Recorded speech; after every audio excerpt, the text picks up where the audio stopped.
right. We'll go live. Let's do it. And we are live. Who would have thought? Not me. We made it. Now we just need to wait for people to show up. I'm going to share the link. This usually takes a second. There is no music today, but there could be. There we go. Now we have the thumbnail. Ah. We are live. Chatting with one and only Floris. Yes, that's me. Come hang. Perfect. Or good enough, I guess. Yeah. It's very much so a good enough operation. Yeah, there. Now people can see. We currently have one viewer. 4 viewers. 4. 2. 2. All right, What people getting the hell out of fuck here. happened? Yeah. That was crazy. 6. All right. I'm closing this. I will leave that number to itself. I'm going to share the Instagram video on Facebook stories, which, oh my God, such a disaster, all this stuff. No, that's still posting. Whatever. Yeah. Cool. Welcome. Welcome to the live stream, the one and only. You made it. Both of us. Yeah. Sony ambassadors. Oh, yeah. Look at this. We're doubling up. Yep. It's about time, though. Yes, exactly. It's crazy. Crazy we haven't met yet. Yeah, it took some time. It did take some time. Yeah. Talked about it a few times. And we're here. Yeah, finally. We needed Corona. Yeah. Yeah. Yeah. Finally. Corona is what it took to get us together. Who would have thought? Yeah. Roman says, fired up. Yes, Roman, we're in. Roman, I appreciate you being here. You are setting a great example by hanging out in the chat. Ladies and gentlemen, if you're not in the chat and you're just here to watch, I still appreciate you, but I would also appreciate it if you join the chat. Tell us about your day. Tell us about what's going on in your life. We want to hear it. We will answer all your questions. We will holla at you if you holla at us. So, join the chat. Let us know what's going on. Okay, where do you want to start? There's tons. Yeah. Wow. Let's start at the beginning. Let's start when you got into photography. Well, I picked up my first camera, I think it was 11. Or I got my own first camera when I was 11. 11 years old. Yeah. And this is one of these things, a lot of people ask me about this, and I always want to say which camera it was. But I always forget. You forgot? You forgot your first camera? Yeah, it was a Canon. It was an analog mirror reflex camera. Okay. No light metering, so I had like the small separate device to measure the light and everything. So I learned it the hard way. When you were 11 years old, you were using a light meter. Yeah. My dad was hard on me. Yeah. No. So that's what I got from my dad. It was originally from my dad, this camera. Oh, cool. Then I got it to learn it, and yeah. Was your dad a photographer? No, he biologist. Okay. But he liked to take some pictures. So, okay. So he got some camera gear, and then he didn't use it anymore. So basically, I got it to get into photography. But, cool. But I always photographed, but I didn't get serious until about 2010. Okay. Yeah. Then things started to become more serious. What qualifies as serious? What changed? Well, before I was only looking to photography as a method to register what I've seen. So I go out in the forest and I was like, oh, there's a roe deer. I took a picture of it just so that like a month later I could say, oh yeah, I was in that forest and that day I saw that roe deer. But I wasn't thinking about the photography. It was just purely registering what I saw. Yeah. Yeah. But then in 2010 it changed that I really started to get the interest in photography. I wanted to start taking good pictures. So then I started to focus on the photography part of it, more about the composition and about the exposure and the quality and Sort of advancing your storytelling. Yeah. Yeah, getting better at that. My photography before, it was really bad. I often cut off the legs of the animal. Yeah. I didn't care about composition whatsoever. No. So that changed. Yeah. That's supposed to change. Yeah. I guess I would not have become Sony ambassador. I was still cutting off all the legs. Mar. How do you pronounce that name? Marijn. She, he, she or he? Is that a boy's name or a girl's name? It's pink. Yeah. I guess they found out late he was a boy. Okay. Yeah. They. He's the onion guy. Oh, he's the onion guy. Yeah, Okay. he's the onion guy, He says his dad probably still regrets it. I'm Yeah. sure he does. Yeah. It's always a sad moment to give up your camera, especially to somebody inferior. Yeah. Your kid. Yeah. Your kid. No, he has to learn the hard way. He has to buy his own camera. Yeah. So when did you get interested in shooting nature? Oh, so that came from the start. Don't chase the only watcher. You're not the only watcher, I promise you. Yeah. But I appreciate you being in the chat. Yeah. No, so my love for nature came first. My parents are biologists. My grandfather was a biologist. My sister's a biologist. So I come from a family of biologists. So I always have had the interest in the nature. And so it was naturally for me to start doing nature photography. Mm-hmm. Because I want to register what I saw in the nature, and then from there I evolved. So my interest is in nature, so it was a natural step to do nature photography. Did you ever sort of try different other styles of photography, like commercial and product and fashion? No, actually not. No, not at all. No. You just went straight at nature, believed in it, and went for it. So when I was younger, I did a lot of partying. So I took the camera with me to the clubs. Mm-hmm. But no, that's as far as I took it. I never approached it seriously. That seems like a weirdly common thing for young photographers to do. I did the same thing. I would just bring it with me when me and my friends went out and just practice. Shoot away. Yeah. Just practice. Not only to document how much shit we were getting into, but just kind of learn how light bounces off things. Try pointing the flash straight up at the ceiling, behind you, wherever.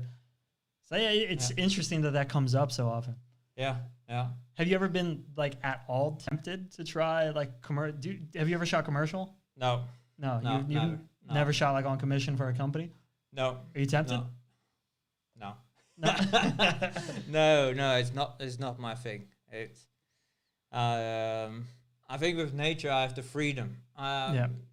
So I can go somewhere and find my own thing, come with my own ideas, and basically create something from zero without actually bringing something. Mm-hmm. You just use the nature as how you find it, and that's I love that freedom. I love to work with what I get and try to get the best out of it. And I think when I also see when I bring my camera along, it's only when I go out in the nature. So when there's some happening or visiting my family, the camera doesn't come. So my photographic interest is purely in nature. Okay. Yeah. We have the first question. It is from Roman. He's asking, what kind of crazy thing should one do in order to become a part of the Sony Ambassadors team? I got several wins published. Thanks in advance. First of all, never thank somebody in advance. You're risking too much by doing that. Too late. Yeah. Second of all, this is a really good question. And I'm actually curious to hear about how your path was. My path. So I photographed actually with Canon for over 20 years. And then I run into some issues which we didn't manage to solve. So I wanted to get away from Canon. Mm-hmm. Then for me, actually, the natural step was to go to Nikon. But then I just heard from a friend who is a Sony ambassador that Sony was going to make the 400mm 2.8. Mm-hmm. And that is my lens. So then suddenly it got interesting to also look at Sony. I was already interested in Sony, but without having this native prime lens, it was just not for me. I want to have a native prime lens. Mm-hmm. And then this ambassador, he arranged for me that I could borrow the Sony A9 with 100 to 400, 70 to 200, 24 to 70. Borrow it for a week and see what I thought about it. Mm-hmm. And then he arranged for me that I could bring it back to Sony headquarters myself next week. And I did that. And then they asked me, what do you think about the gear? So yeah, I loved it, but 1 week is actually not that much. And I tested in the Netherlands at that moment. Yeah. And I said, I don't know how does this gear work when I'm out in the Norwegian nature in the winter. Yeah. -40 and we are camping for a week outside. The camera gear cannot warm up. Yeah. I cannot handle those conditions. And the A9 just got released at that moment, and they said, well, honestly, we don't know. No one tested that. Yeah. So they made some phone calls, and they said, all right, here you have the suitcase again. Take it with you to Norway. Keep it the whole winter.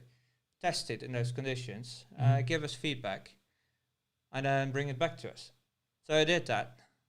And then I wrote some blogs about it, wrote some reviews, gave some feedback to them. Had a meeting at the headquarters. And then they said they would send my info to Sony Nordic. And then I got into touch with Sony Nordic, got invited, and basically got offered the ambassadorship. That's rad. Yeah. That's rad. Yeah.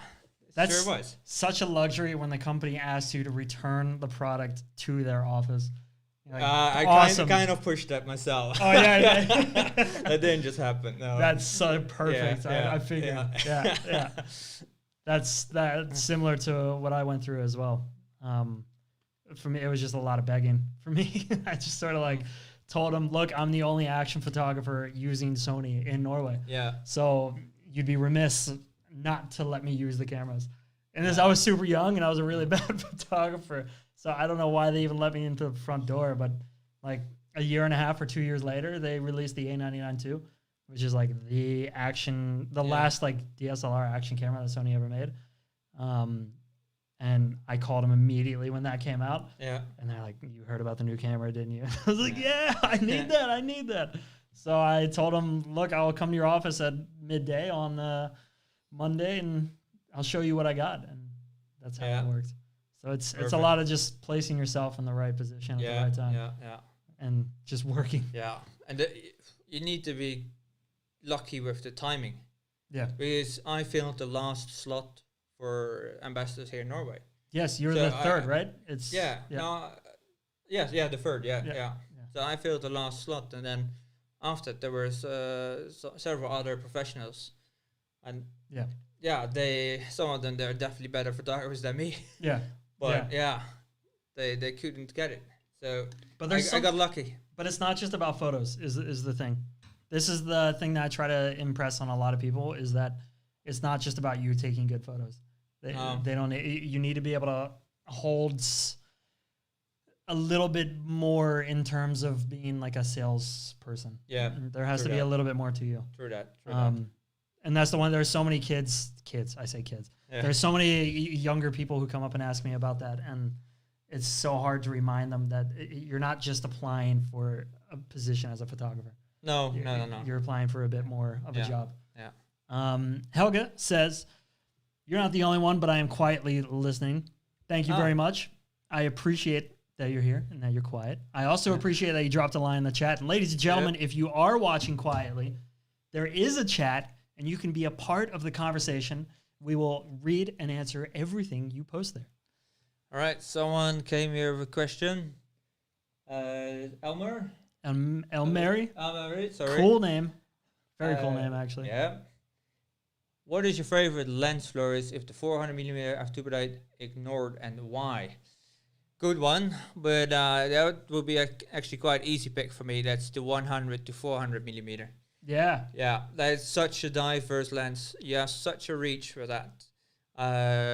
It's fast, it's sharp. You can focus very, very close by, so you can even use it for some macro stuff. Mm-hmm. Any tour I'm on, doesn't matter if it's landscape or wildlife, the 100 to 400mm is always with me. It is a remarkably light lens. Yeah, that as well. That as well. Yeah. It folds down, very compact. Yeah. You brought a lens. I brought, well. What'd you bring? It's going to be hard to see because it's wrapped in camo. Yeah. I brought the 400 2.8. I thought Oh my God. Yeah, it's a beast. What a monster. It's a monster. It's beautiful. I thought you probably never hold it, so. This. Or did you? I have held it once, but my God. It's so big. Where did you? And it's light. Where did you get the camo? ordered online. It's what's it called? Lenscoat.com. Lenscode.com. And Yeah. you are using the A9 Mark II. Yeah, it's the A9 Mark II on it. Yeah. I will give that to you before I drop it. Yeah, don't do that. Yeah. Lars Kvaloy says, hey, my dudes. Lars, I see you in the chat. Good to see you, man. Roger, loyal as ever, says, that is not a lens, that's a bazooka. Yeah. It feels like it. Yeah. Do you remember the Sigma had a lens 200 to 500 millimeter, 2.8? Yeah, That that's a thing- really That thing was legendary. yeah. That thing. It had like a suitcase handle on it. Yeah. There's no wonder nobody makes Yeah. that lens anymore. That thing's ridiculous. Elmeri asks, I have, or he asks, he or she. I'm going to be honest about that. I don't know. I have 300 millimeter 2.8, but 400 millimeter 2.8 is a big boy. Is this like an addiction for you? Every time you go up 100 millimeters, you just want 100 more? No, definitely not. No. Okay. No, so I shot for many years with a 500 millimeter f4 from Canon. Okay. But I noticed for my style of photography, it was often too long. I was too close. The frames were for me too tight. Okay. I like to see a bit more of the surroundings. Okay. So I went for the 400. Okay. Yeah. So the Sony has also the 600 f4. Busted. I think it's the best lens they have made. Really? Yeah. The quality wise, the speed, sharpness, the detail is absolutely phenomenal.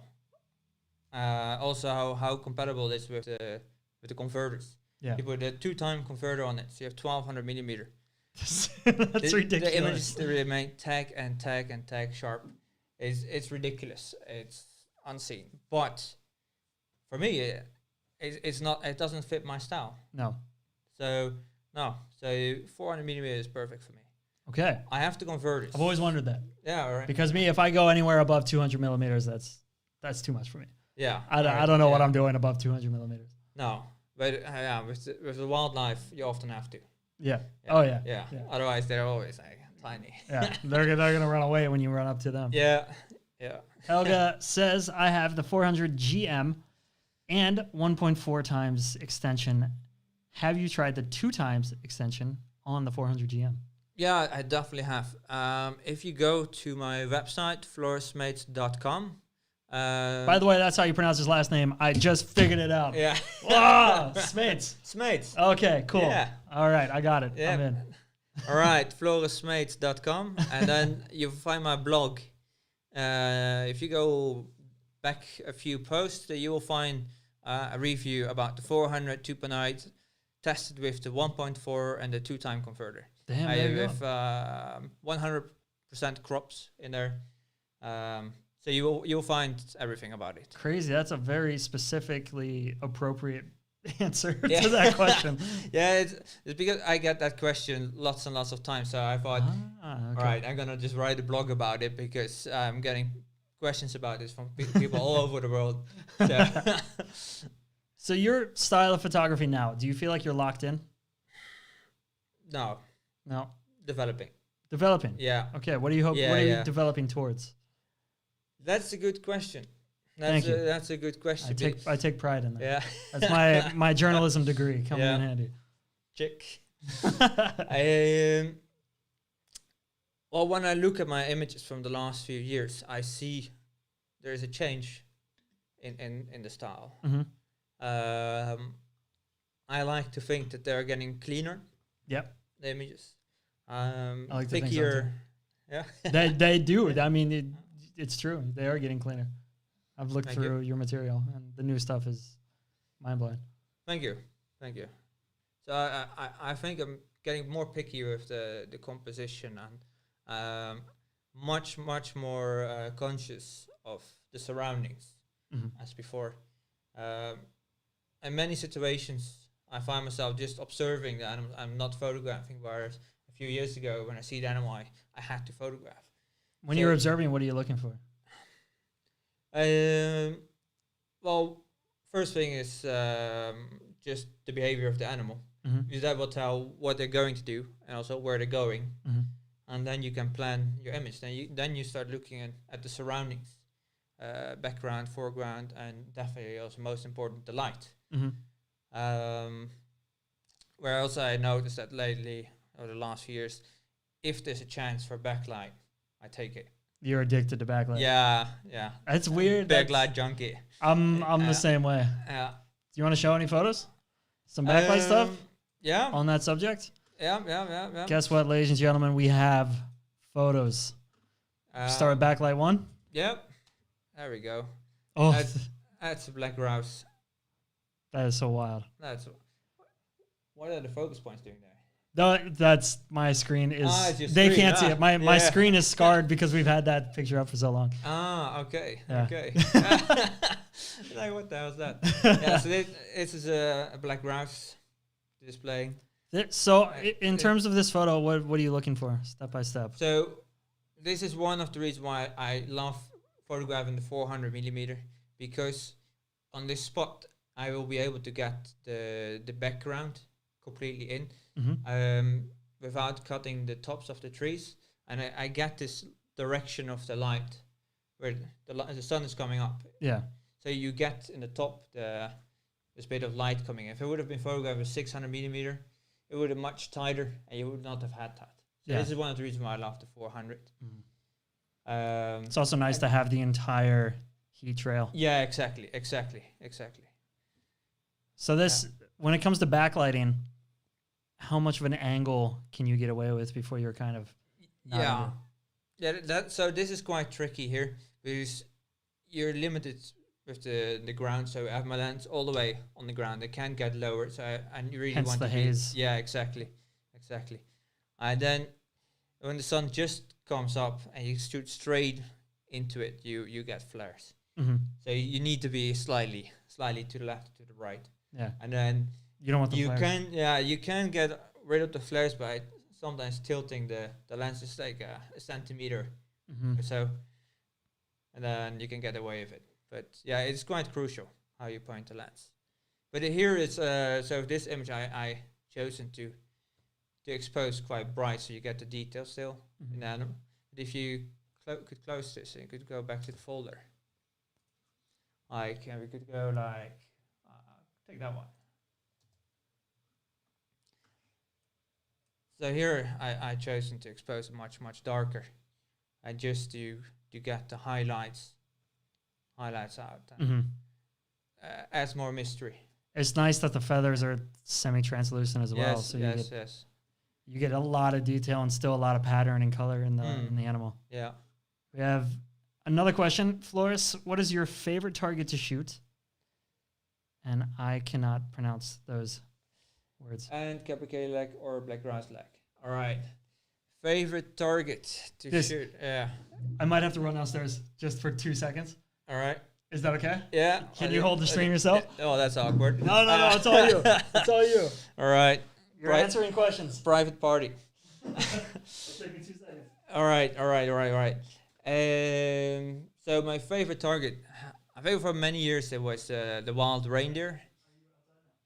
I hope you can not hear Cal talking the phone in the background, but so it was the wild reindeer for many years, because it takes so much effort to find them, to track them, to catch up with them, and then still manage to get them out.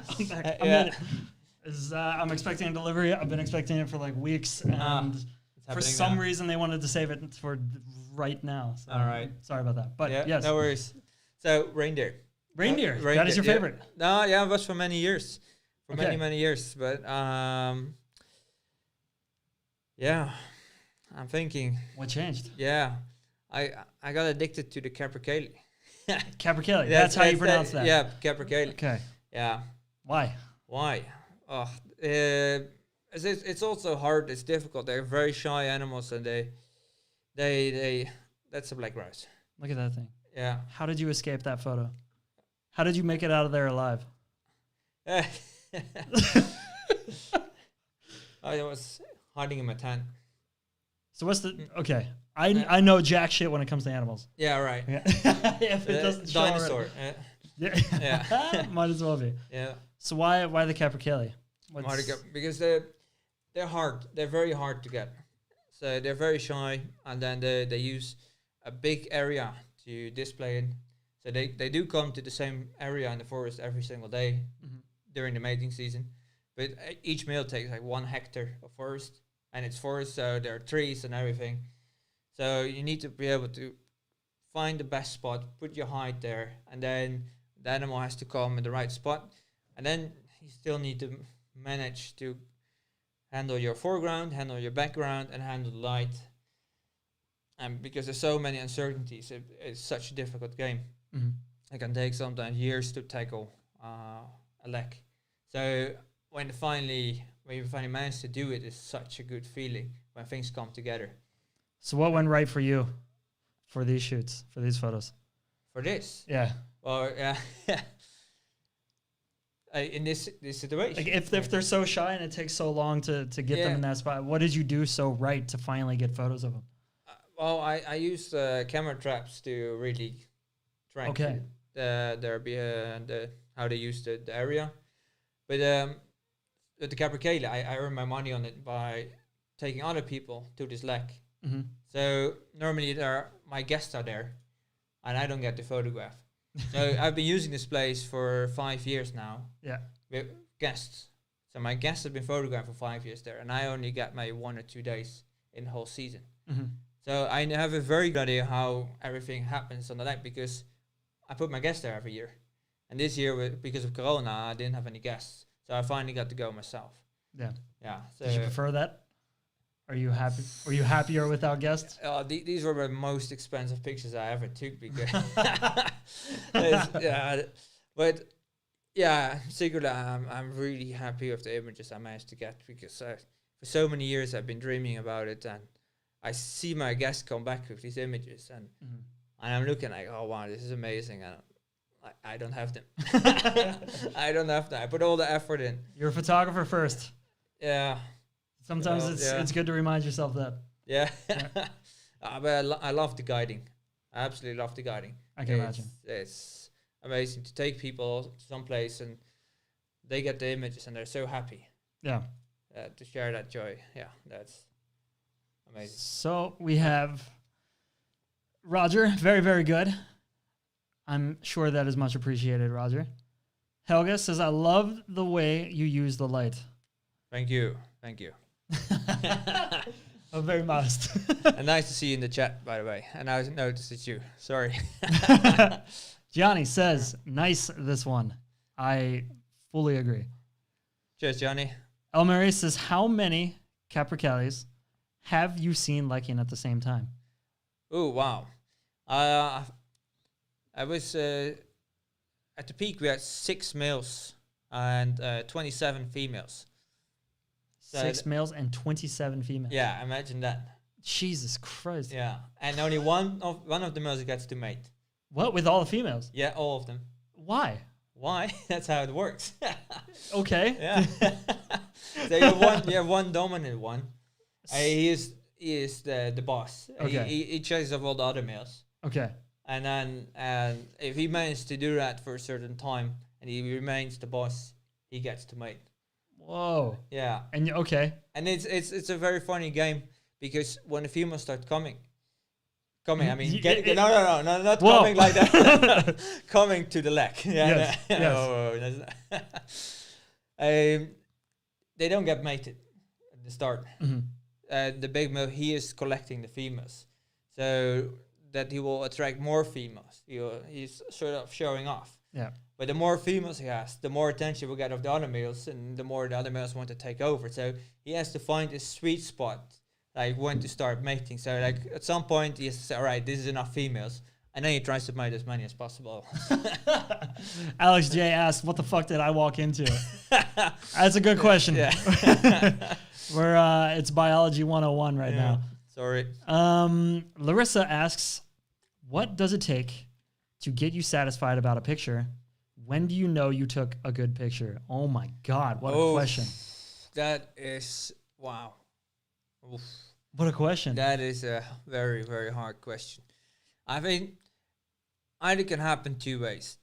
So you're just out with the camera and you're just shooting, and suddenly something very special happens and you just happen to nail it. Then you know, like, wow, I can't believe that this just happened. I happened to be on my camera, and I got the shot. That is one thing. But the other thing is that you have an image in your mind, and you try and try and try for years to get it, and then when you finally manage to get it, then you also know, like, you when you see it, you know, like, right, this is what I was after. And I think maybe this would be a good moment that we could go to that green image, the first one. Yes. Yeah, exactly. Ladies and gentlemen, just before we get into this, we are going to be talking a lot about Sony camera gear. Yeah. And as a disclaimer, I just want to say we are both Sony ambassadors. We are part of the Sony Ambassador program, and this live stream is brought to you by Sony Alpha Cameras themselves, the brand who believes in us as much as we believe in them. Luckily. So, thank you very much. Just have to get that out there. That's somewhat of a legal thing. Yeah. But yes, we believe in the brand very, very strongly, and you'll be hearing a lot about that. Yes, yes. But yes, this photo. So yeah, this photo. When I took this image, that was a moment that I will never forget, because I've been trying to get such an image for such a long time. I love to work with a bouquet in the foreground, and it's easy when the subject is sitting somewhere. You just put the focus on the subject and then move behind the bush or something, get something in between, and you get the shot. But I wanted to get a shot of a flying grey corral with a nice bouquet in the foreground. And that's basically Mission Impossible, because you need the tracking, autofocus tracking. And as soon as something comes in between, you're obstructing your autofocus tracking. But then last year, when Sony came with the new firmware for the A9, where the tracking was not only happening on distance, contrast, and color, they are also able to distinguish in structures. And that really made a change for how well the camera could separate your subject from the surroundings. So just go to the next image when I click here. Yeah, we just... let's see. So I would like to show you like what happened before that image. So that owl was sitting in the tree, and I knew it was going to fly to the left. So I positioned myself behind a bush with some fresh leaves, and I think it just started to flower even, so to get some nice color in. I positioned myself behind the bush, hoped for the bird to fly, just waited, and then here it started to fly. And if you could go to the next, yeah, you see.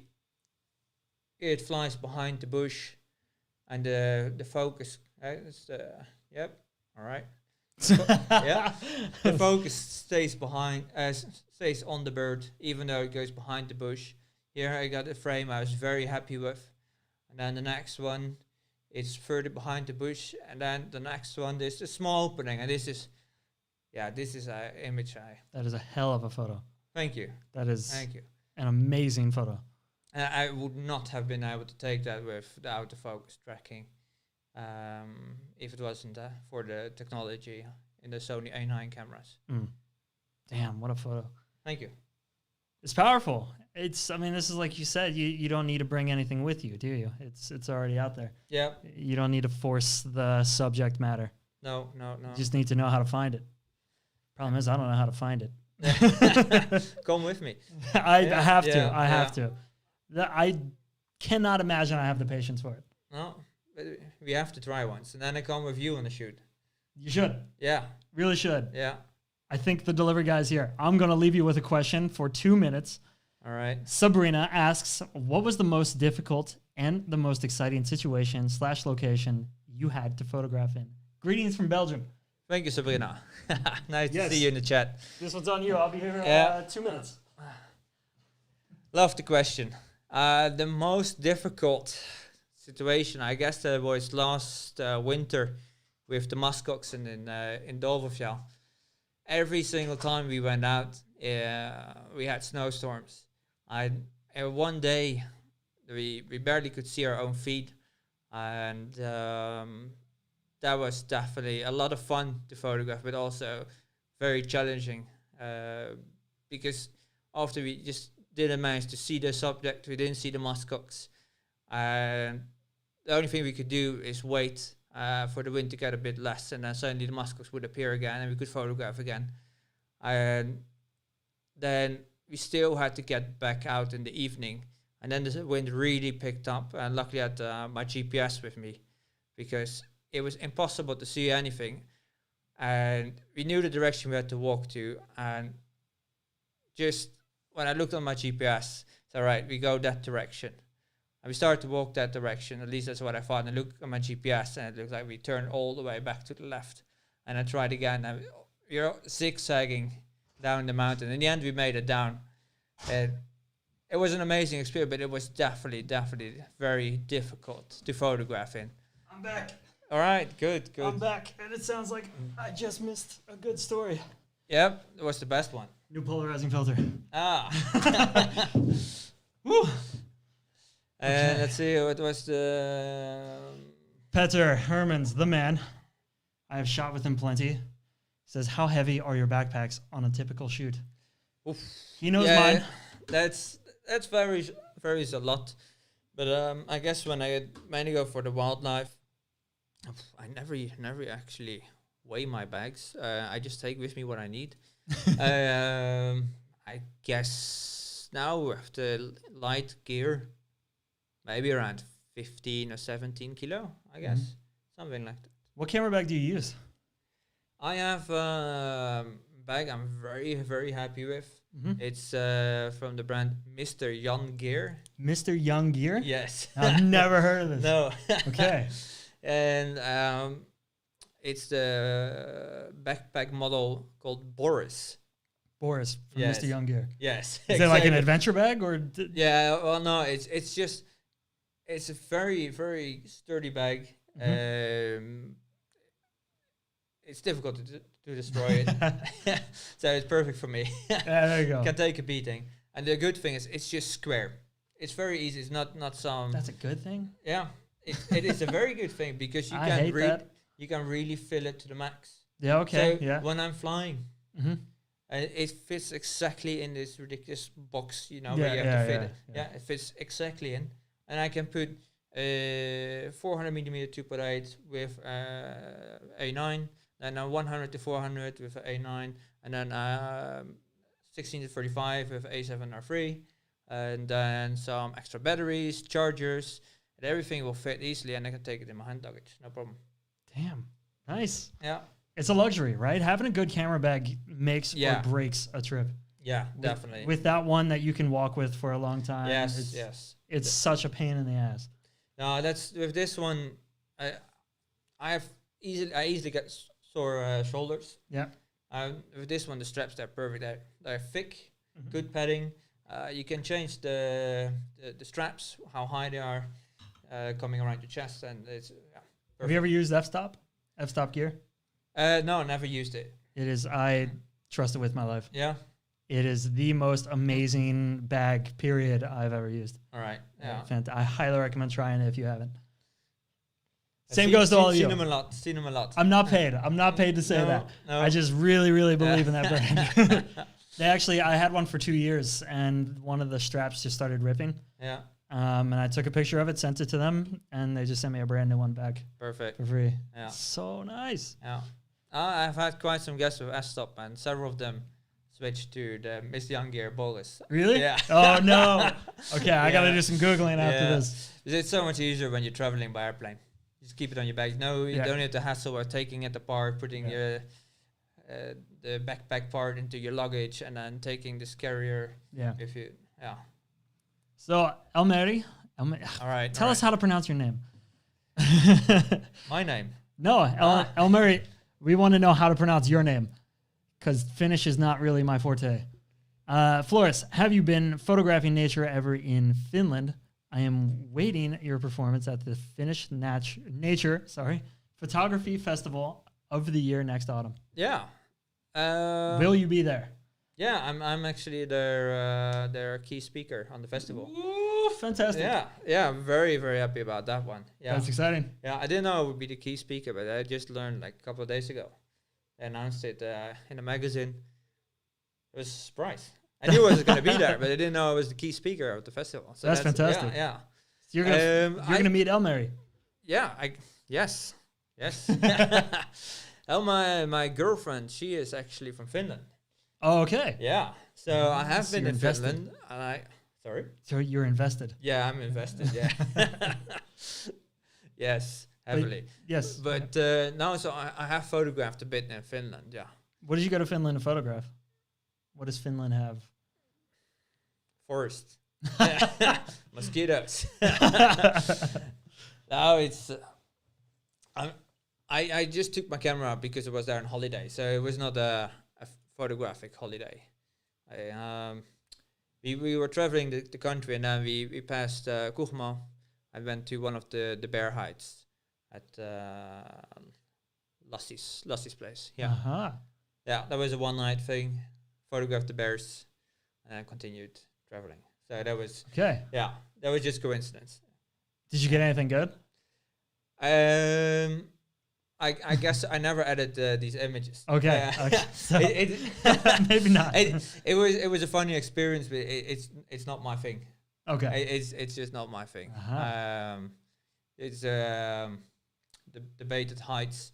I get why it's such a hype. You get a lot. You get there to the place. You go into the height, and the animals appear. So you get lots and lots of photographic situations. Mm-hmm. But you're so limited. You are in a fixed height. You didn't decide where to put the height. So foreground, background, you can't do anything about it. Mm-hmm. Direction of light, you can't do anything about it. Yeah. So it's not really my thing because I don't have the freedom to do what I want. So there is something to that. Yeah. There is everything to that. Yes. Yeah. Yes. So it was an amazing experience to do it once, but it's just not my thing. No. So Britt Borga says, wonderful photo. Thank you. With the heart eyes emoji. That's high praise. Oh, yes. That's a tough emoji to find. So to put that much effort to find that emoji, that's valuable praise. Meyr, once again, I know I'm butchering that name. You got to help me. Is it easy to find Arctic foxes in Dovre Fjell National Park? Well, you know what to look for, yeah. Okay. Yeah. It's like if I was better at basketball, I'd be good at basketball too. Yeah, exactly. Now it's What are you looking for? What's on your list? Well, I imagine that's a tough one to find because those are built to hide. Yeah, exactly. But they're quite they have that done and they use the same area. So once you find the scats, when you find lots of exactly poop, yes, poop. Sorry for the people or for the layman of us. Yeah. So once you start finding lots of poop, yes, nice. That sounds way better. Then you know that they're in the area. So do a lot of hiking, scout the area, and they dig their dens. So they need some sandy ground. So look for some sandy grounds. Go higher up. Use your binoculars. And I think if you invest some days, you'll be able to taste the poop a little bit. Yeah, taste the poop. Sweeter is fresh. the poop. Yeah, the closer they are. Yeah, exactly. If it's bitter, it's human. Yeah, don't touch it. If it's bitter, it's human. Oh no. Yeah. They also ask, what filters are you using mostly when photographing landscapes? I have from the brand Case, the Wolverine series. Okay. A whole package. What type of filters though? What? It's several ND filters and several gradient filters. What would you use an ND filter for when shooting landscapes? So if I want to bring down the shutter speed, for example, I'm photographing at the sea and I want to have the surface flat, I use an ND filter to increase the shutter speed or decrease. What is it? Decrease. Yeah, Yeah. Bring the shutter speed down so you can smoothen out the water, for example. Would you use an ND for wildlife at all? Is there any purpose? You could do it if you are, for example, like in Africa, middle of the day, bright sun, and you want to do some slow shutter speed stuff. You want they have a herd of wildebeest walking full speed, and you want to do like a 1/10 of a second. You don't manage like you're already on f32 or an ISO 50, and you're still getting a 1/200 of a second. Yeah. then you could put an ND filter Mhm. front. Yeah, definitely. Roger says, yeah, slow shutter. Roger is a slow shutter champion. Yeah. He's an architect photographer, Okay. Nice. among other things, and a very familiar man to ND filters, I assume. Helga asks, when photographing the owl behind the bushes, the green one, we can bring that up in a second. Yeah. Do you remember settings you used for tracking sensitivity, lock on, or the most sensitive? Yes, good question. I stayed on the middle one. On the free. Okay. Yeah. Because I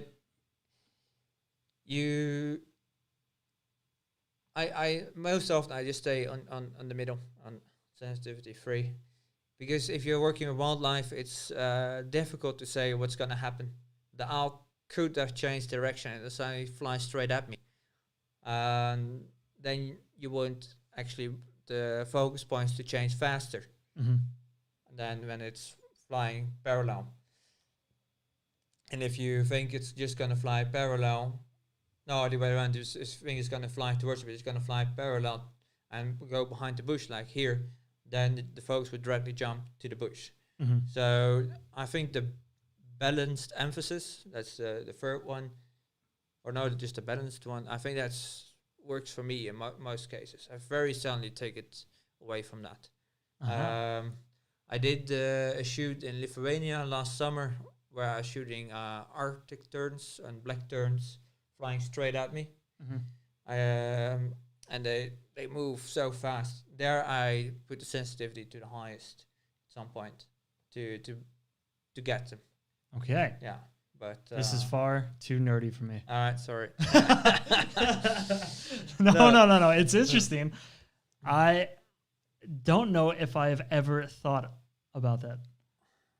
So it's interesting. No, yeah. It's interesting to hear. It's a different way of photographing. It is. Yeah. It's a whole different world. Yeah.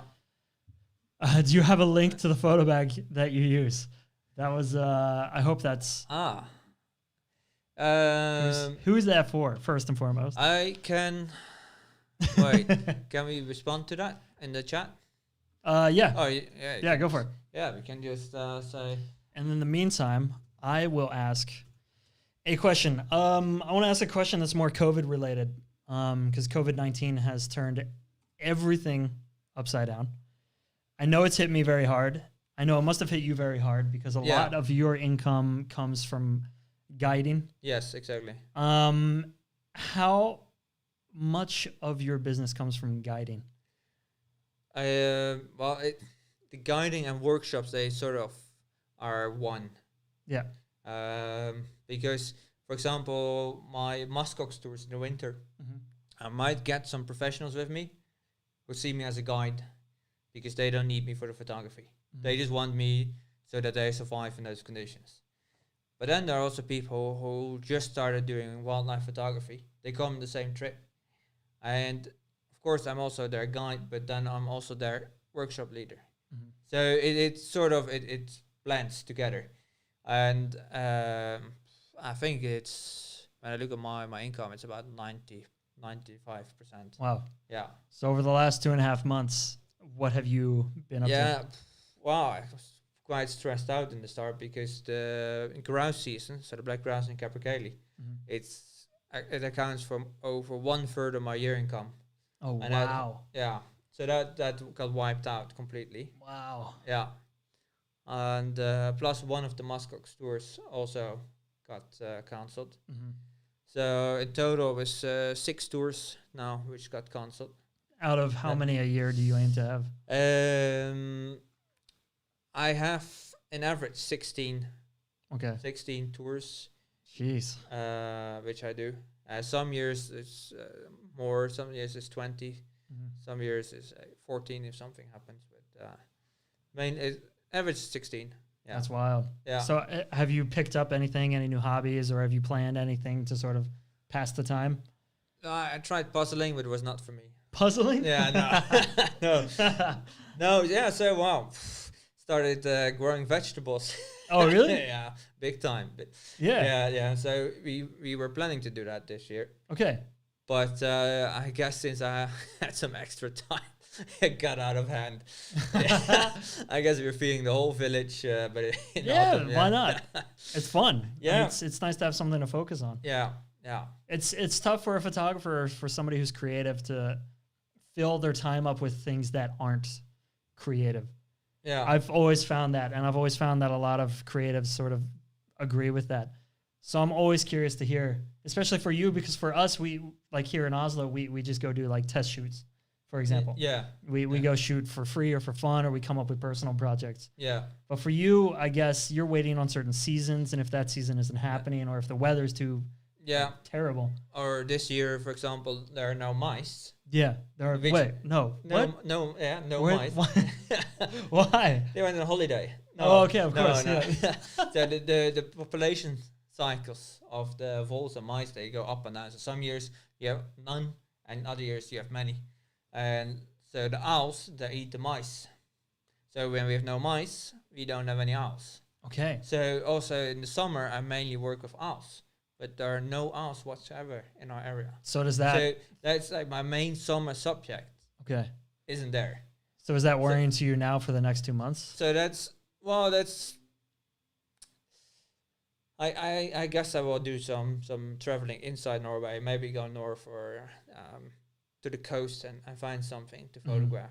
But no tours. no, definitely no tours. I'm talking with Roger Brennhagen, Nikon ambassador, Mm-hmm. to do some workshops together Okay, fantastic. later this year. Because he has the Norwegian contacts. He has many clients here in Norway. Mhm. And I have my tours in the north, which he has never done. So we are talking about running my tours, but then with him and his clients. Mhm.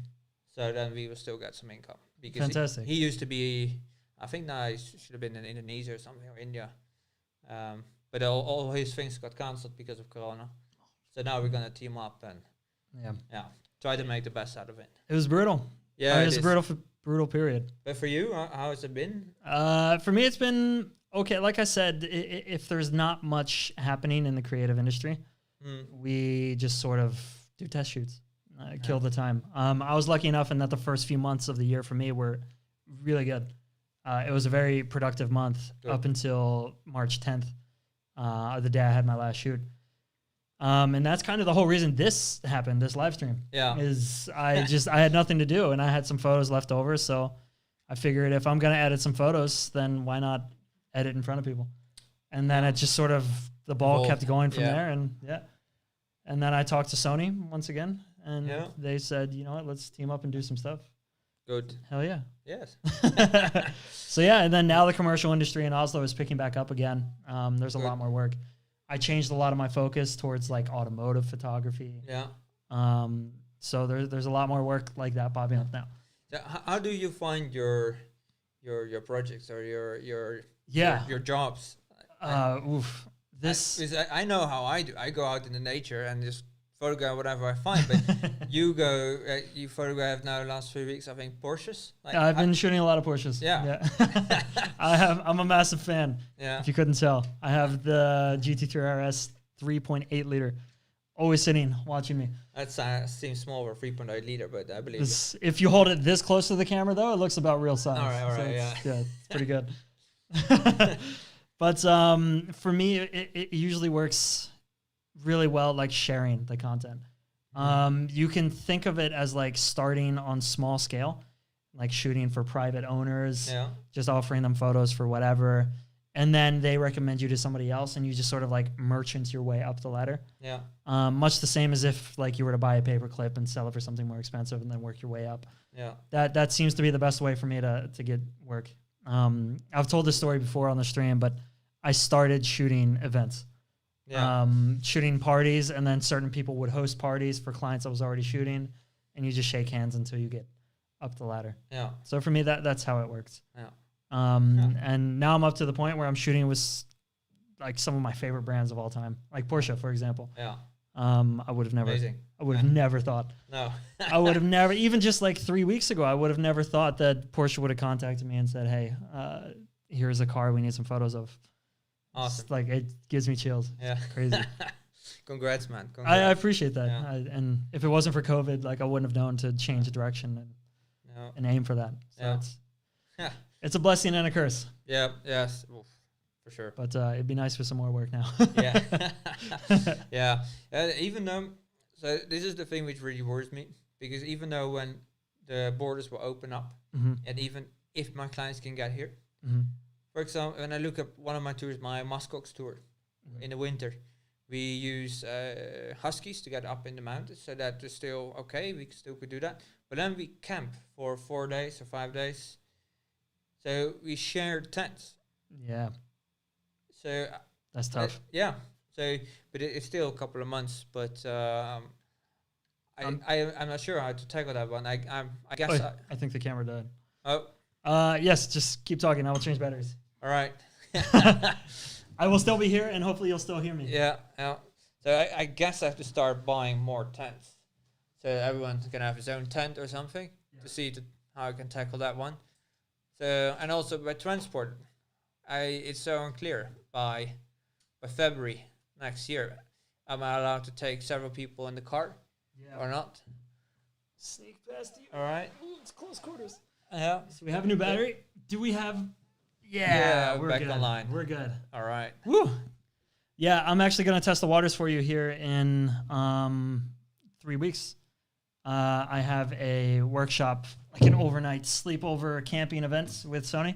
Okay. We're going to go out into Nordmarka and take, I think it's 10 or 12 people.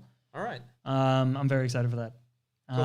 And I just borrowed like 7 or 8 tents from Hellsport. Yeah. So everybody could have their own tent, technically. Good. But I'm hoping a lot of people will come like with friends and share tents that way. Yeah. Yeah. Yeah. But yeah, it's a hassle. It is. Yeah. It is. Yeah. We have more questions from Oh yeah, the chat. the ever loyal Wow. El Mary, who still won't tell me how to pronounce their name. Yeah. Have you used Mr. Younggear floating hide? Yes, I definitely have. All right. Yes, I think I put a blog on my website. So once again, florismates.com. Check out the blog. Perfect. Yeah. They also ask, Yeah, yes. how long have you been photographing as a professional nature photographer? All right. This is something we touched a little bit already, but just remind the people who weren't there. But professional, so meaning I'm making my money with it. Yeah. The full time, June 2014. There we go. Wow, the same month I moved to Norway. Oh my god. That's funny. Originally moved to Norway. All right. Or no, Yeah. 2014. 2014. Okay. No, maybe not. So six years ago. Disregard. Yeah. Completely disregard. Yeah. But yes. Yeah. What was your first professional gig? So yeah, it's the guiding and it's the workshops. Yeah. So I started to earn my money with the workshops. So even though I wasn't a good photographer, I started to do the workshops and the guiding, which are all orientated on photography. So I earn my money with photography. So it's the first gig was in I think it was the Muskox. Yeah, the Muskox in Dobberfjell. Okay. Yeah. And what was the thing that changed where you thought, you know what, I can start offering this for money? Yeah, so it just happened.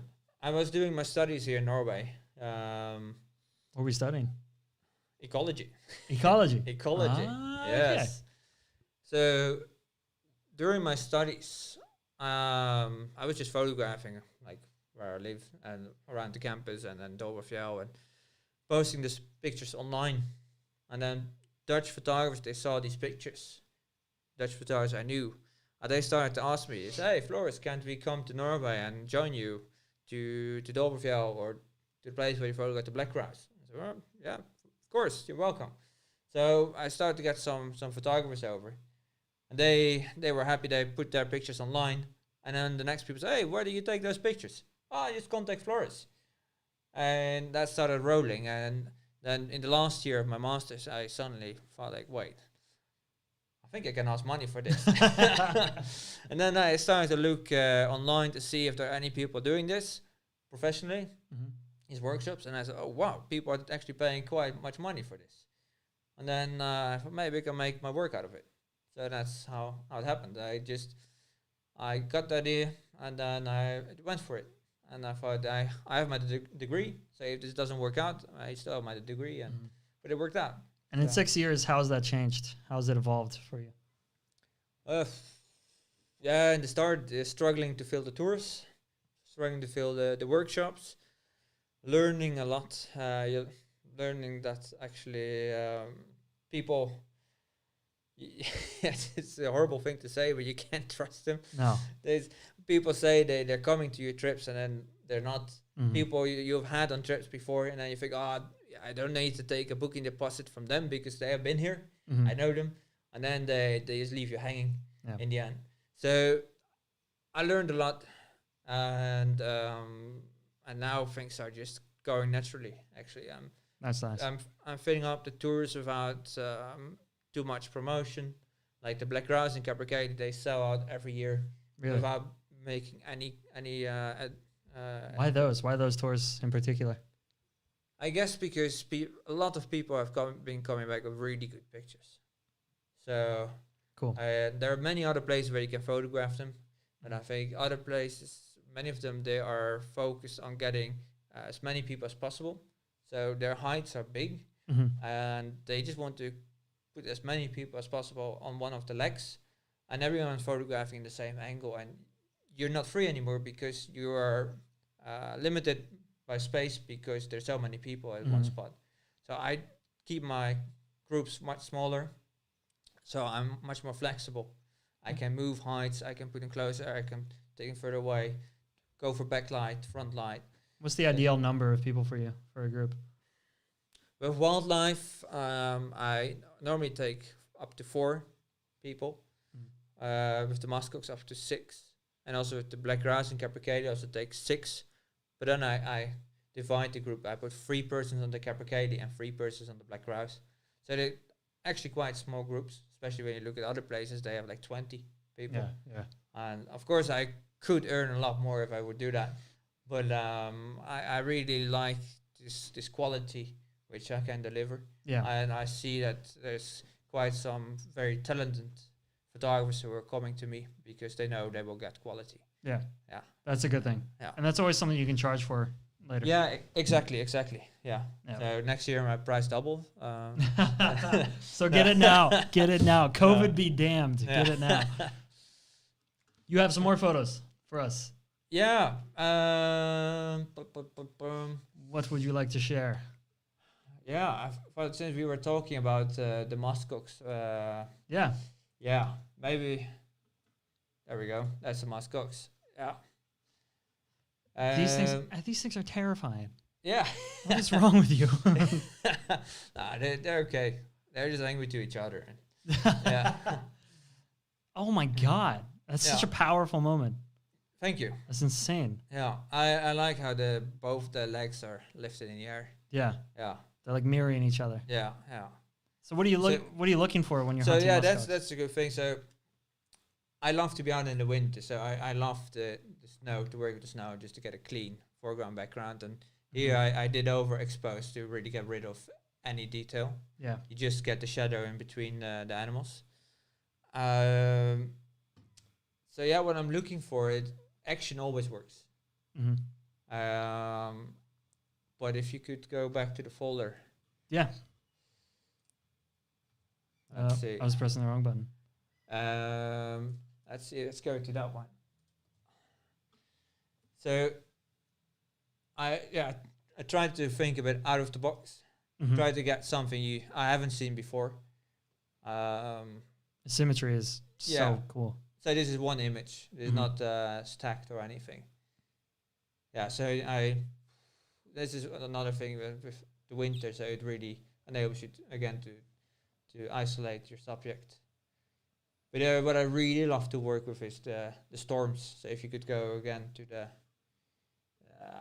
take that one. This one? Yeah, and you can go from there. Oh my God! Look at the mask.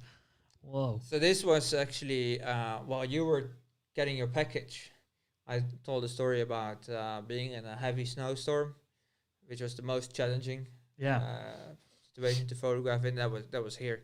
This was the storm. Yeah, there was sometimes we couldn't see our own feet.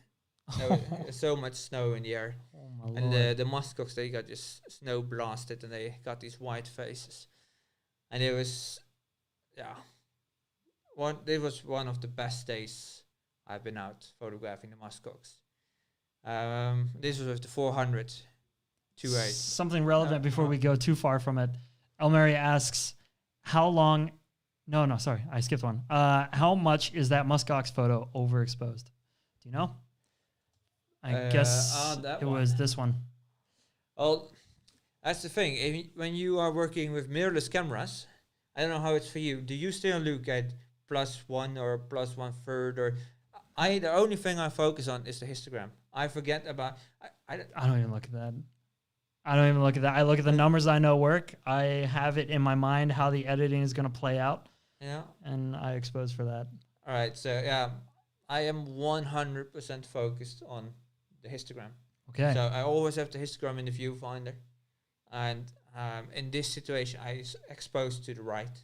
So when I took the image, the snow wasn't overexposed. It was not burned out, but I took the whites up. Yeah. I guess you want to keep that as an option. Yeah. So You I don't wanna always just lose photograph in a way that I do have the data. So you can go any direction afterwards. And thanks to the Sony sensors being as magnificent as they are, awesome. You keep such quality in the shadows that you can save it. That like is this. insane. Yeah, no, because I had to bring up the shadows a lot here in this image to I'm get sure the details in the fur in the bottom. Yeah, and it's super sharp still. Yes. Magnificent. Thank you, Sony, for sponsoring this stream once again. Have to drop that in there. Helga asks, I might try. There's more of a statement. I might try one of your workshops sometimes. Workshop and hides is very good for us busy hobby photographers. Yes. You're welcome. More than welcome. You're welcome. That's so cocky of you. Yeah. Just no. Like. Yes, you're welcome to join. Yes. It sounded funny. Not like, oh, you're welcome. It sounded like there was a thank you that just never happened. No. That would be lame. But I imagine it is a good solution for people who just don't have the time to put in the research themselves. Yeah. Hobby photographers who just too busy with their everyday job. Yeah. So they just book vacation time at the time you're having the workshop. Yes. Definitely. No, it pays off to have someone who knows the area, who knows where the animals are, who knows where the light's gonna come up, where it's gonna go down, how the light's gonna fall where. And if you don't have that knowledge, you're gonna be standing in the wrong spot at the wrong time, and then find out yourself, and then you know for next time. But then the time you were there, you missed out. I mean, how many years have you put into building that knowledge? So that's something that is. I mean, why not pay for it? Yeah, it's totally worth. Yeah, if you don't have the 20 years to put into your photography, it's totally worth asking somebody to give you some advice. Yeah. Let's look at these other muskox photos. Yeah. So if you go to the next one, that would be this one. That one.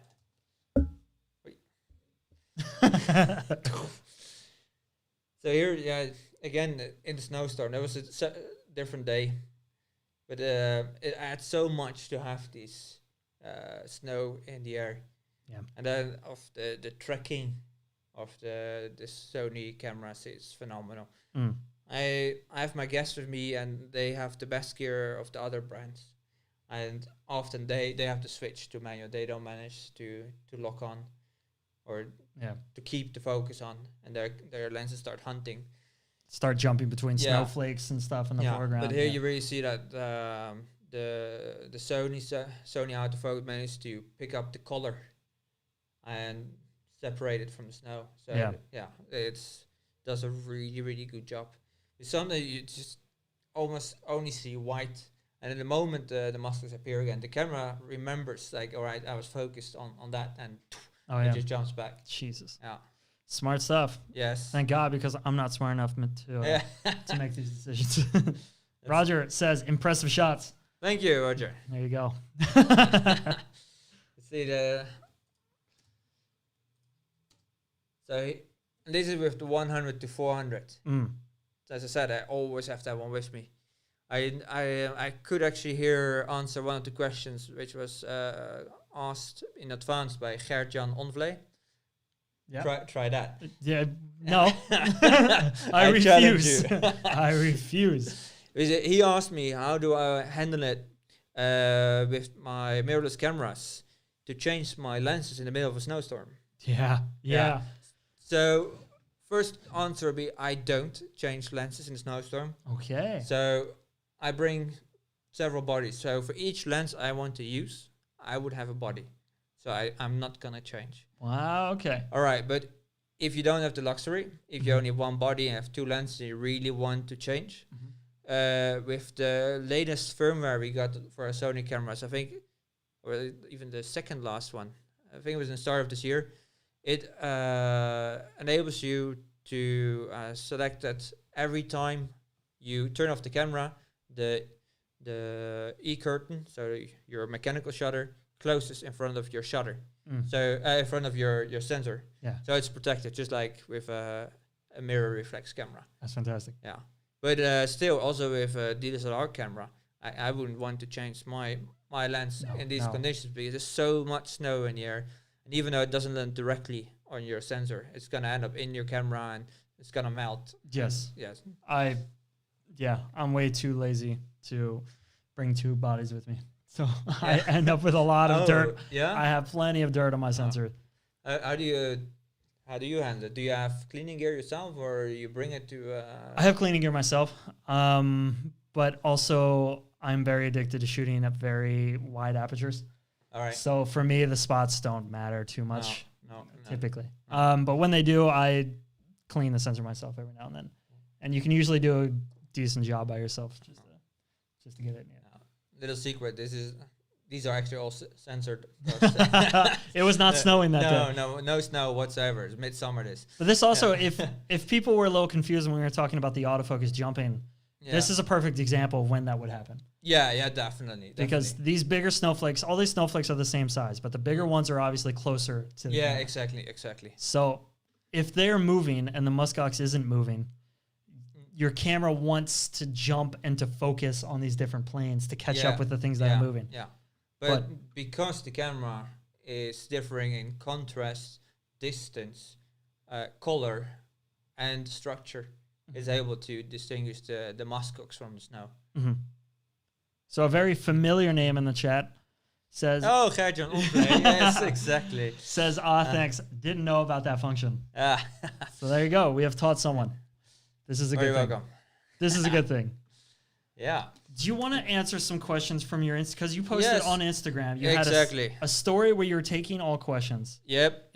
Should we go through some of those? Yep. Let's see. First and foremost, let's knock this one out. Roman just asked favorite lens for landscape. Ooh. I love this question. I have a very quick and easy answer. Yeah, I think we're gonna 1635 2.8. Yep, same. It's the one I have on the camera now. It's the one that's always on my camera. Yeah. Hands down, that's the greatest lens. I agree. For landscapes, 1635. I love to shoot wide. Yeah, definitely. Perfect. Then we have, I hope, same. Damn right, Roman. Everybody who's touched that lens falls in love with it. Helga says, I hope Sony releases the update with closing the sensor for A9 and A7R 4 as well. Have they not? But yeah, that is the update. That was, it is for those cameras. You might just need to update your camera, Helga. Our familiar friend says, you took away one of the few reasons not to switch to Sony. There you go. That's what we're here for. Yes. Breaking down barriers. Perfect. Right. Let's go through some of these questions. Let's get rid of the most important question. Do you put onions in every meal you prepare? How about leek? That was from Marij.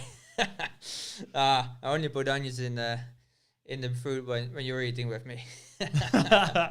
Onions are key. Yeah. If you're not putting onions in the food, you're missing out. All right. Then we have someone. How would you pronounce this? Good question. Aldabila? Whoa, yeah, sure. Yeah, Aldabila. I'll let you take that one. He or she asked, sorry, Will there be an update for the Sony A7R III to be able to change the focus frame color? I don't think it's possible on that camera to change the color. I think that they would have come with the update when they came with that idea for the A7R4 and the A9 Mark II. So I think it's just not possible on the A9 and the A7R3. But if you know something that we don't, that's what the chat is for. Yeah, we are here to learn. Yes.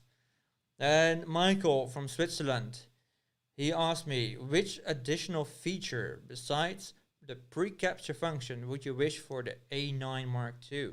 Before we answer that, I can do it on the A9. So apparently it is possible. What? Changing the color.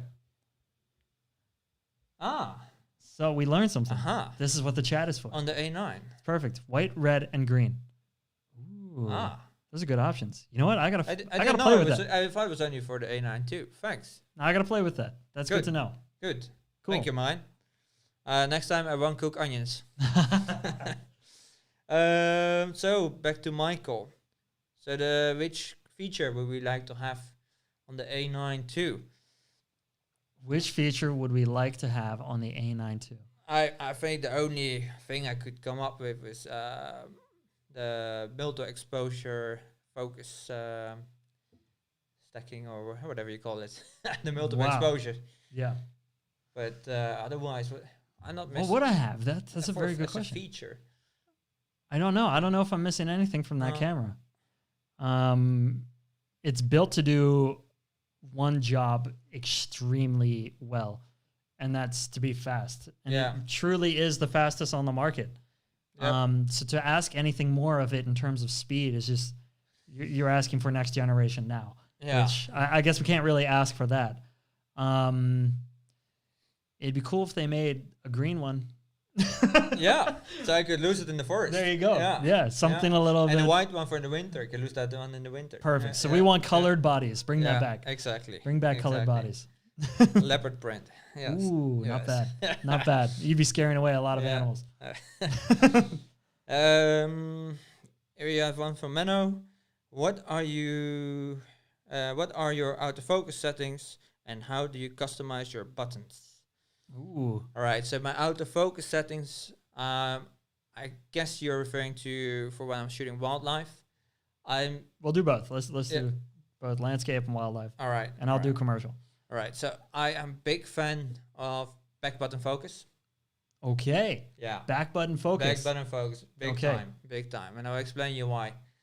When you have a bird flying through the air and you want to get the focus on, and you press your shutter button and starts to focus already, then even if you are not yet on the bird, it will start to track whatever you hit at that moment. Okay. So if there's a bird flying in front of a cliff, the focus might jump onto the cliff. Okay. But if you could start your stabilizer in the camera and in your lens already before you start focusing, it would be much easier to put your autofocus point on the subject. So when you remove your autofocus from your shutter button, and then press your shutter button halfway, all the stabilizers start working. Much easier to get your focus point on your subject, and then you start with your back button focus tracking the animal. Wow. If you miss, let the button go. Yeah. But all the stabilizers stay active because you keep the shutter button half pressed. Much easier to get the focus point back on the subject and focus again. That's an opinion that comes with experience. Yeah. that is not a new opinion. Yeah. It works for action and with wildlife it works very, very well because often it's difficult to get your focus point on the right spot on the animal. If you have a bird flying, you might hit first the wing. And if you start tracking, then the camera will just track the wing. Do you do custom spot or do you just leave it on wide and hope for the best? No, wide, no. I actually disabled that function. Did you? Yeah. Okay. Yeah. So what I normally have a single focus point, or I have the expandable focus. So it's like the 9 points. Yeah. Depending on the subject, distance to the subject. The expandable focus is really nice. Yes, it is. You pick a spot and then you have flexible points around it. Exactly. Very good. You have birds in flight, birds flying erratically. Mhm. You're never gonna get them with one single focus point, but then with the 9, it's really good. Yeah. Yeah. That was a key upgrade, and that's a recent upgrade as well. Yeah. I For you? I stay wide. Yeah. I shoot wide. Yeah. I'm usually close enough to my commercial shooting cars or whatever Yeah. that wide, it's smart enough. It can track it. Even if it's a car coming straight at you, I tend not to move the camera while I'm shooting. So for me, wide is fine because my subjects are the ones who are moving, or they're the ones who stand out from the background clear enough. But how do you do it when the car is far in the back and it starts to move towards you? How does the camera then? It knows. It knows. And yeah, I've trusted it in so many situations, and it hasn't let me down yet. All right. Once again, I don't move. Like, I don't do too many panning shots or anything, but when the car's coming straight at me, for example, it's smart enough to see that something is expanding and taking more pixels. Yeah. So it will find that thing, and it's good. It's trustworthy. Yeah. Or you use the eye focus. On cars? If the car has enough personality. Yeah, exactly. No, but if I'm shooting models, that or was like, no, there's no turning back now. Yeah. We have it on camera. Yeah. But if I'm shooting models or something or whatever, I mean, there's typically a way that I can make wide focus work for it. All right. So I trust it. Also, I use the shutter button for focus. Yeah. I'm a half press kind of guy. Yeah. It's pretty standard, but I'm pretty proud of it. Yeah. And then for the second part of the question is the custom buttons.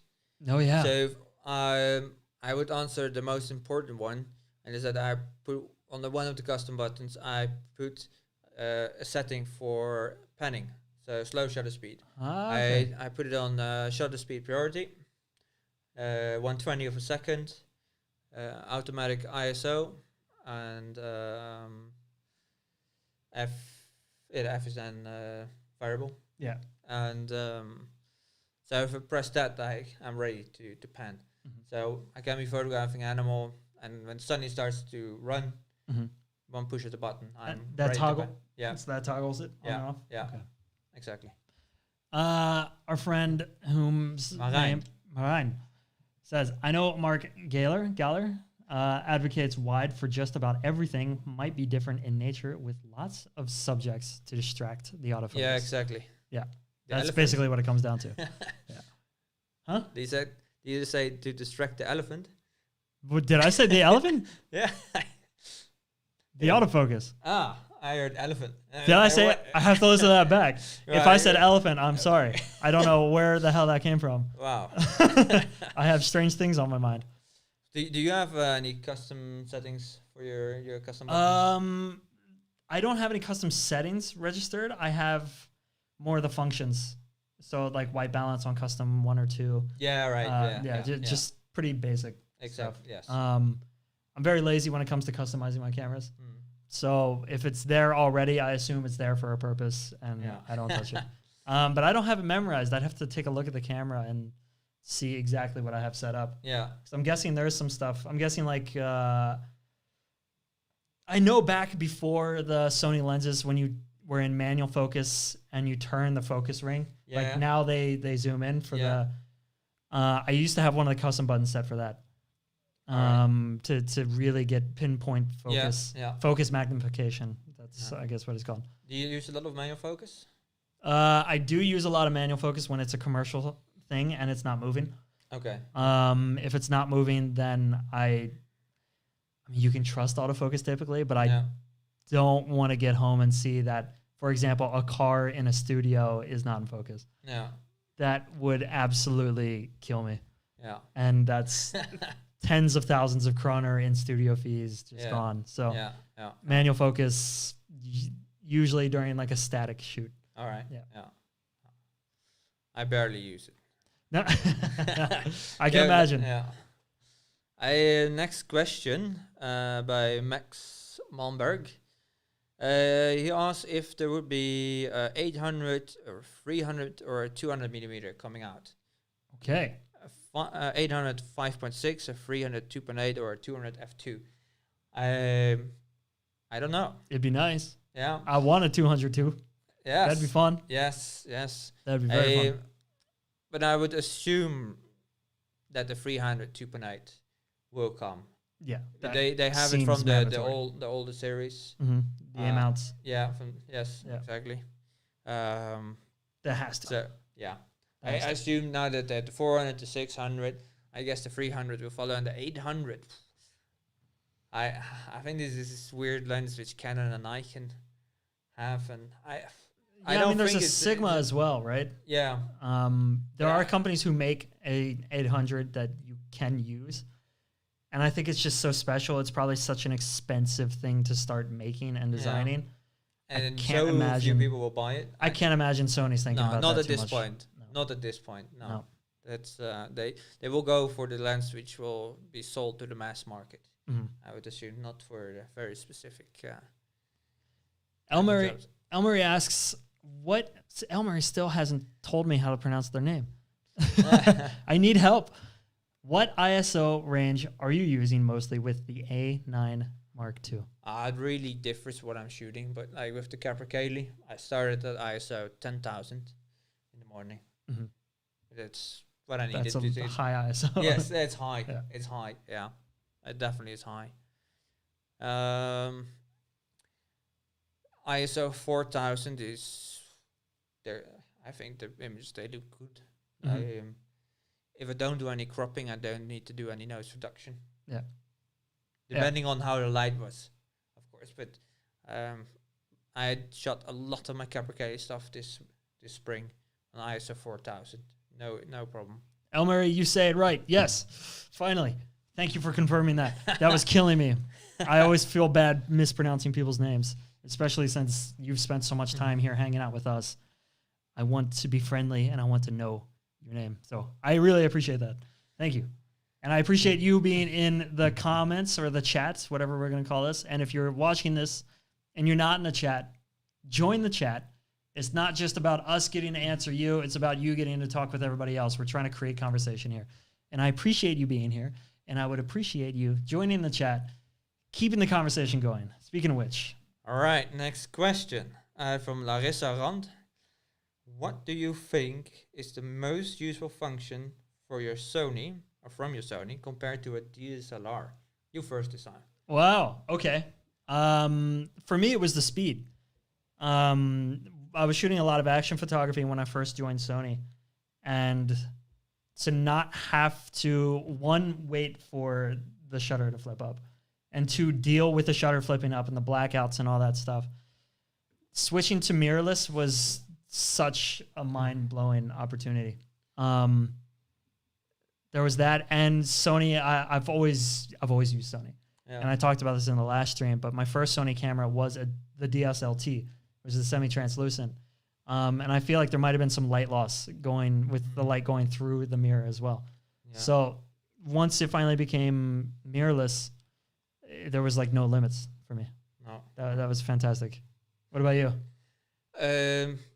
Well, and I look at the question, it says specifically Sony compared to DSLR. Yeah. So then I'm gonna say the Sony A9, Mm-hmm.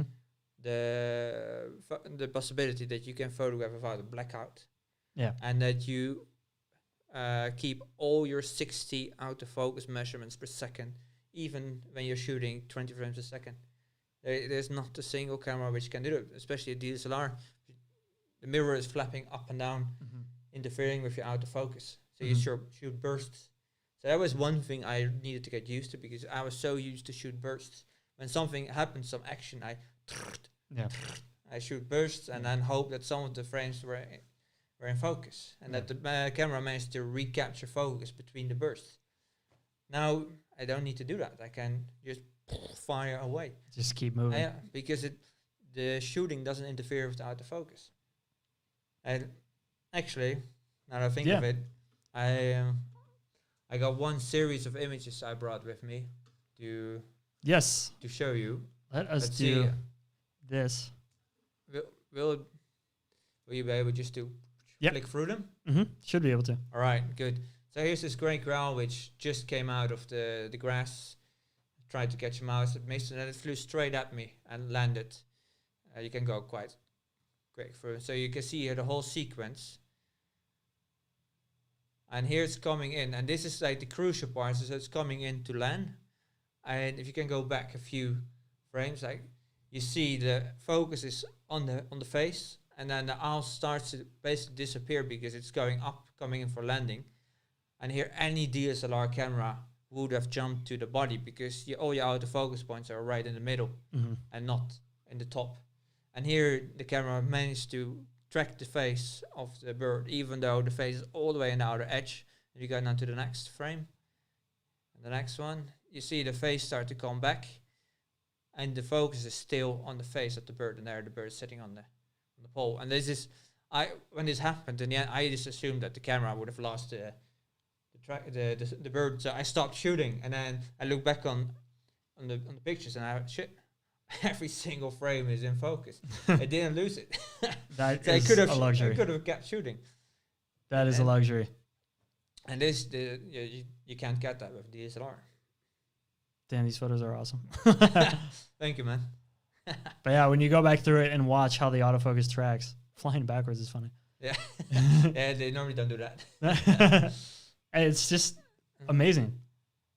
It's amazing, and to not have the blackout as well. Yes. So this is the thing. You see, there's no mirror flickering. You keep your eye on the subject. You follow it all the way through. Yeah. And yeah. So when it starts getting closer, yeah. you have the time to think about reframing. Yeah. If you want to. Exactly. So it doesn't just appear at different places in the frame every time you're shooting. No. And then people are talking about the delay of a mirrorless camera compared to a DSLR. Mm-hmm. But when you take away the blackout, you have a big advantage again. Yes. But I do have to say, when I start photographing with the A9 for the first time, you do notice it's different as a DSLR. Mm-hmm. But once you get used to it, there's sort of you manage to sort of get used to this tiny delay which there is, which is, what is it, 0.0919 second or something? Yeah, imperceivable. Yeah. But you get used to it, and you can definitely work very well with it. I don't have a problem. I don't lose my subjects because of it. Definitely not. I have the feeling that I maintain the focus much better on my subjects because I keep my eye on the subject. Mm-hmm. Yeah. All right. Helga is asking, do you have a workshop or hide for Al? No. Sorry. There are no owls. Normally, I do take... There are no owls. Yeah, there are this year. There are no owls in my area, sadly. But when they are here, yes. So ask me next year again, and probably my answer is yes. It's those mice. Yes, the bloody mice. Those damn mice. Yeah, they went on holiday and they not able to come back into the country. It's like a Stuart Little movie. Yeah. Do you have any more questions on Instagram? Have we blasted through them all? Let's see. Best and worst things about the mirrorless system. Best and worst things. Oh. I love this question. Yeah, I get this question all the time. And I have the same answer every single time. Yeah. I'm going to start with the worst because Sony, as amazing as it is, Sony cameras have always had this weird thing where the grip on the mirrorless system was so small that it ends up resting the lens on your middle finger. Mm. So Sony Alpha users quite often have a solid chunk of skin, a callus on the middle finger. Now you say it. What the hell is this? And that's and that's the thing with the new ones, with the A7R4 and the A99 II. The new body has a chunkier grip. Yeah, they do. So I don't have the gripe anymore. No. I don't know what to complain about anymore. Because they changed it, so now your whole hand can really get a grip on the camera, which means you don't have to rest it on the middle finger. Yeah. And I never shoot with. I hate straps. Yeah. I don't like camera straps at all. No. So I'm usually holding the camera in my hand. Yeah. So for me, it's annoying. It's annoying, but it's fixed now. Good. Which is good. Good. And I gotta find something else to complain about. Yeah, I will find something. If I was that desperate before, I will find something. What about you? Best and worst? The best of mirrorless is that you can see your image before you take the image. Mm-hmm. So what you see is what you get. And you get the histogram before you take the image. Mm-hmm. So before I take the image, check the histogram. It was off. Adjust exposure, take another shot. Still, you're just guessing. Mm-hmm. And like, okay, now the histogram is in. And now you don't have that anymore. You just look for your viewfinder, see, oh, the histogram is like this, make the adjustment, nail the shot in one go. Mhm. So that's the best thing about mirrorless. And the worst thing, I think, is the startup time. So when you start the camera, it takes 1.2 seconds before... Oh, no. 1.2 Oh, seconds. no. Yeah, but if your what am I going to do for 1.2 seconds? If your car is standing there, it's not a problem. But if you're sitting somewhere and suddenly there's an owl flying, yeah, and you just want to grab the shot, you grab your camera, and it's like 1.2 seconds before you can start shooting. Yeah. So I can see that's annoying. that's I really wish that could be reduced. My best. I never picked a best. But my favorite thing about Sony or mirrorless cameras in general is the weight saving and the size saving. Because I hike a lot. When I'm outside in nature, I hike. I put a lot of vertical meters under my feet. Yeah. So good to have something that doesn't weigh that much in my backpack is just life changing. It is. It definitely is. We have a couple more comments. We have Helga says, we already went through that one. Natalie? I have that totally wrong. Says beautiful series. So that was of the owl flying towards the camera. Definitely. Thank you. And we've got my new favorite subscriber, whose name is I've Got Diarrhea. Simply says, what up? And you know what? To that, I ask you what up. I appreciate that. What up with you? I've got diarrhea. Yeah. I hope you solve that problem sooner than later. Yeah. And then is that person in the building? Or good question. You can pronounce this one. Marijn. It's the onion guy. Marijn, yes, Yeah. but I keep forgetting how to pronounce his name. Says, with his beautiful pink avatar, says, agree on that. Only solution is to keep camera active, but that eats batteries like they are onions. Yeah, exactly. It always comes back to onions with you, doesn't it? Yes, it always That man does not like onions. No, he doesn't. He doesn't. Yeah. No, but the batteries, I mean, when it comes to that was a big complaint of mine as well, is that the mirrorless batteries were always just useless. But now they are this is great. insane. Yeah, they are really, really good. They are great. They are trend-setting, and I really, really appreciate that. Yeah. No, this is when I'm out in the winter with the muskox. Let's say it's like on average maybe minus 20 or something. My cameras, the Sony cameras, they use about 2 batteries for every 3 battery a Canon 5D uses. Yeah. So, yeah. It's crazy. And they talk numbers. They say like these batteries, these new one lasts like 1,000 some images, but I have gone way past that. Wow, way. I've gone way past that. Yeah, those numbers don't mean anything. I think they're just really modest. I can shoot estimates like 2,500 frames in the morning and still have like 20-30%. Oh yeah. Yeah, that brings sort of on one question which I still had left from Gianni. Yeah. He asked, how satisfied are you with the buffer on the A7R and on the A9 series? Would you like to see CF Express as a wildlife photographer in the future in the Sony Pro cameras? Well, regarding the buffer, I don't shoot a lot. So I really pick my moments to shoot. Mm-hmm. So I really don't have problems with the buffer. So I actually, before coming out, I had to look up what is the buffer size for the uncompressed raw files on the A9 II, and this was 340 something or 320 something. Okay. Files. Yeah. And then it writes them. Yeah, it's a lot. That's a lot of files. Yeah. But you shoot 20 frames a second, you can go fast. Yeah. But I never managed to fill it. I never had a situation. And I had now, a couple of weeks back, one situation where I had 2 black grouse fighting like I have never seen them fight before. And of that sequence, I shot 500 frames. Oh my God. But I didn't. Whoa. Yes, one sequence. It's insane. And the focus just hang on. It's Shit, how do you store your photos? What kind of storage do you have? I rent an extra cabin. Nice. No, but out of that, you trash like 90% out of it. Yeah.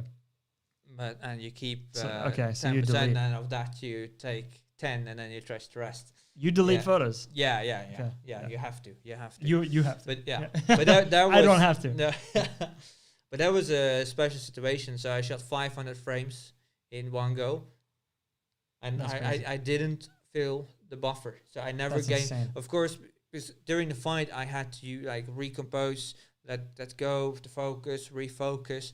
So the bursts were maybe between 20 to 50 frames per burst. Mhm. And I don't see a reason why I would go more than that. Maybe at one burst of 100 frames. That's impressive. Yes, it is insane, but I never managed to fill that buffer. So I never run into that. And I know that the Canon 1DX Mark III has, again, limitless buffer. You Yeah. can shoot 1,000 frames and it's Yeah. full, not full. So But I don't expect that we'll be in a position ever where we need to push that to the test. no, not me. I've never, not me. I've never found anything. No. So no, I don't know. I'm sure they will improve it for the next camera. Mhm. But for how it is now, I've never been limited by this. And Should- the second part of his question was the CF Express cards. Oh yeah. Yeah. So Sony has the SD cards. Yes. What do you think about this? I love them. They're perfect for me. I use the tough cards. 300 writes and read speed is Exactly. I do the fantastic same. for me. I use the Um, same. Yeah. Never had any issues. It's fast. It's mad durable, insanely durable. Once again, we have to put it out there. We are Sony Alpha ambassadors. This is a paid, sponsored stream by Sony, so we are partial. Yeah. In fact, one of my tough cards has my name on it. Like they sent it to me with my name on it. It was pretty badass. But I fully believe in that product. Fully, wholehearted. I've had Sony memory cards that have crapped out on me before. I've lost whole shoots because of that. But these I've never had an issue with. Okay, good. Fantastic cards. Yeah. No, of course, CF Express, it's faster, but they're bigger, so that would influence how the bodies would look like. They will become chunkier. Yeah. Well, Yeah. I'm satisfied. I am. Yeah. I'm satisfied. How I use the camera, I don't need it. Roman asks, when will Sony start filming video in RAW? To which the answer is they already do, don't they? The Venice? Yeah, It shoots in RAW. it does. There you go. I think so. Sony shoots in RAW. There we go.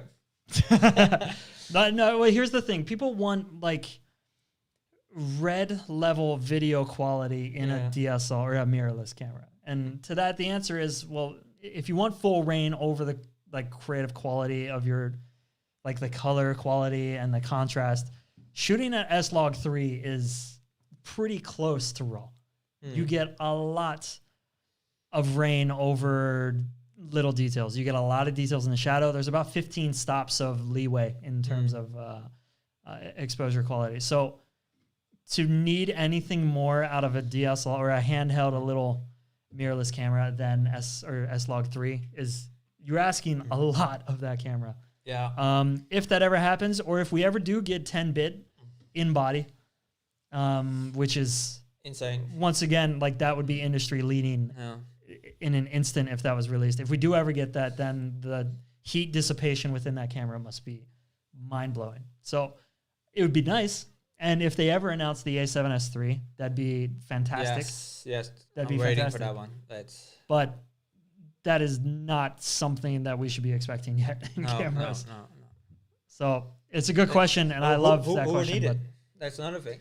well, once it's out there, everybody would. Yeah, I would need it for sure. Yeah.